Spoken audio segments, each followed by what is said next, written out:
hari ini saya syuting di samping pohon Natal. Artinya Natal sudah mau dekat. Kita bersuka cita karena Yesus Tuhan kita lahir untuk menyelamatkan manusia. Nah saudara, hari ini saya bicara tentang bagaimana caranya melihat Tuhan dari Injil Yohanes pasal 1 ayat yang ke-18. Tidak seorang pun yang pernah melihat Allah, tetapi anak tunggal Allah yang ada di pangkuan Bapa, dialah yang menyatakannya. Nah, Bapak Ibu dikasih Tuhan, salah satu pertanyaan yang sering kita dengarkan adalah bagaimana sih caranya saya supaya melihat Tuhan? Nah, saudara, ini pertanyaan klasik, ya kan? Ada banyak orang yang mempertanyakan itu, bahkan ada banyak orang yang melakukan berbagai hal supaya dia bisa melihat Tuhan. Ada orang yang berdoa puasa sampai membutuhkan waktu yang lama.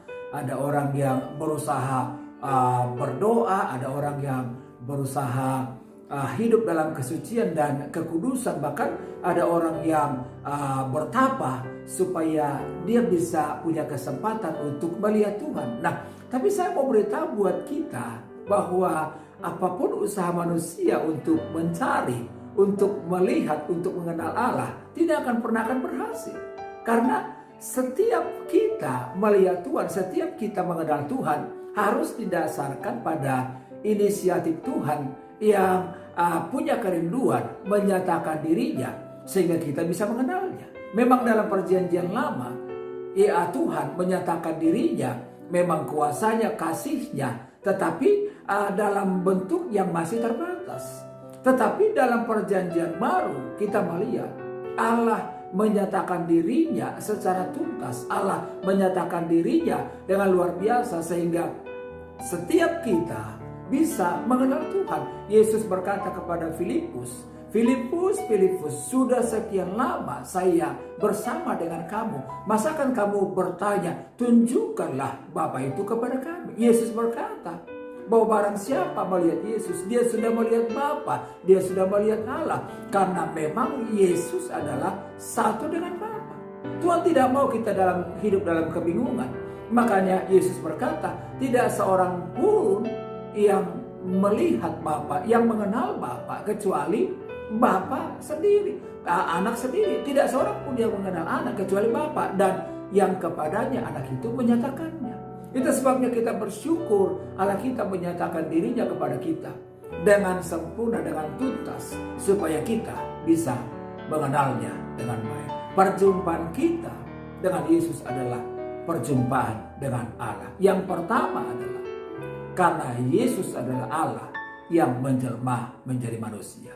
Di masa-masa perayaan Natal seperti ini, kita peringati Yesus yang disebut namanya Immanuel. Artinya Allah beserta dengan kita. Ini sesuatu yang sangat luar biasa. Allah yang ada dalam kemuliaannya, Allah yang ada dalam keagungannya, yang transenden. Lalu dia datang menjadi manusia. Dia tinggal bersama dengan kita supaya dia bisa memimpin, menyertai, bahkan menolong kita. Alkitab bilang, pada mulanya adalah firman, firman itu bersama-sama dengan Allah, dan firman itu adalah Allah. Ini menunjuk Yesus yang menjelma menjadi manusia, dan Alkitab juga berkata, Dia yang menciptakan segala sesuatu. Artinya, kita bangga punya Yesus, karena Yesuslah yang menciptakan segala sesuatu. Yang kedua, perjumpaan dengan Yesus, perjumpaan dengan Allah. Yang kedua, karena Alkitab berkata, perkataan Yesus adalah perkataan Allah. Dalam kitab Ibrani pasal 1 ayat 1-2 dikatakan, kalau pada zaman dahulu Allah bicara kepada kita melalui nabi-nabinya, tetapi di zaman akhir ini, pada saat sekarang ini, Alkitab berkata, Yesus Allah sendiri bicara kepada kita melalui anaknya. Artinya, perjumpaan dengan Yesus, perjumpaan dengan Allah, ketika kita mendengarkan perkataan Yesus, kita sedang mendengarkan Allah sedang bicara buat kita. Itu sebabnya kita bersyukur. Kalau kita punya firman Tuhan, firman itu akan menuntun kita. Kalau kita punya firman Tuhan, firman itu akan menguatkan kita. Itu sebabnya saya terlalu yakin dan percaya. Setiap orang yang mendengarkan firman dan hidup dalam firman, yang pertama dia akan kuat. Orang yang hidup dalam firman, yang kedua, Alkitab bilang, apa yang dia minta, Tuhan beri dari surga. Yang ketiga, perjumpaan dengan Yesus adalah perjumpaan dengan Allah karena Yesus melakukan pekerjaan-pekerjaan yang Allah lakukan. Yesus bilang, tidak satu pun yang saya kerjakan itu di luar kehendak Bapa. Dia datang diutus untuk mengerjakan pekerjaan Bapa. Pekerjaan apa yang Yesus kerjakan yang menuju kepada pekerjaan Bapa? Yang pertama, Yesus bilang, anak manusia berkuasa mengampuni dosa.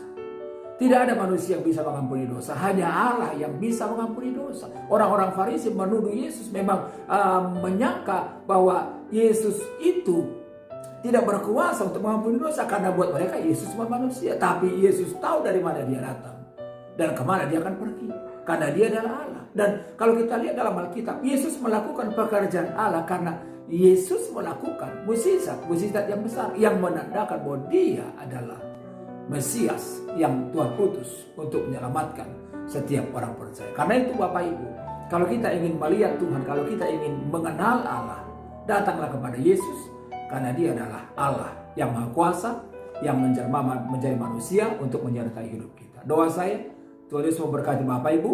Haleluya.